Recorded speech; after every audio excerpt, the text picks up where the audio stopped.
Well, you know, I only had 18 months of GI Bill. Married with a child, and now at this stage in the game, another child on the way. I worked at anything I could to earn a few extra bucks, because obviously 18 months doesn't cover 2.5 years of college. So there were semesters that we didn't use the GI Bill, and we didn't borrow any money from anybody. It was pay as you go. So I was working at Christmas time, 1949. It could have been 48. I think it was 1949. And doing some sort of odd jobs. I don't really know what I'd been doing, but it was either the noon break or the end of the day. And as I think of the daylight that I can see in my mind, it probably was at the end of the day. But anyway, I'm headed across campus, and I had obviously been over towards the girls' dorm working, because I went right by the administration building, looked up there, and hey, there's somebody up there, and he looks really distressed, agitated. So, naturally, I wanted to see what's going on. So I turn up and walk up the steps, and man, he is so glad to see a human being. He just, the words are flowing. He's Korean. His accent's a little hard, and he was so excited to see somebody. And he was telling me, I have this letter, I have to report here to this building. I've been here for hours, and nobody comes, and the door, it is locked. Well, I'm thinking, boy, oh boy, somebody failed to tell the man that there's an alternate plan if you come during the Christmas break. And I suspect maybe in all good faith the people thought he'd get there well before the Christmas break.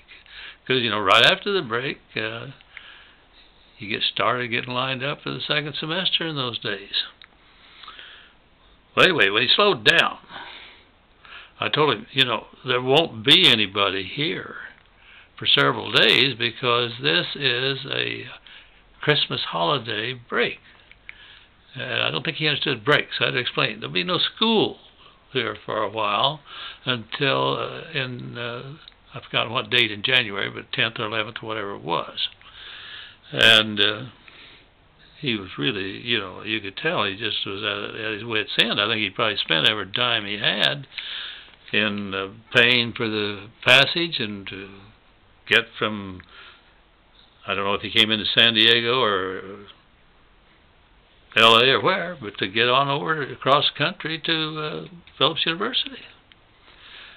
So I told him, I said, we don't have much.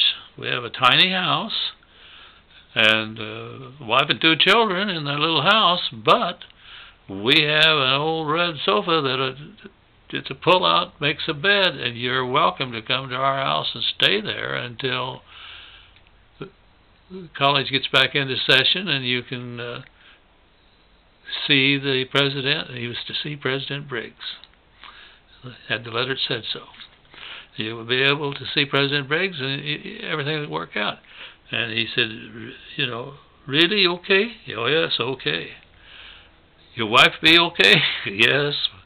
Donna was always a good sport. She might complain a little bit to me in private about something like that she would never be anything but generous and giving to a guest.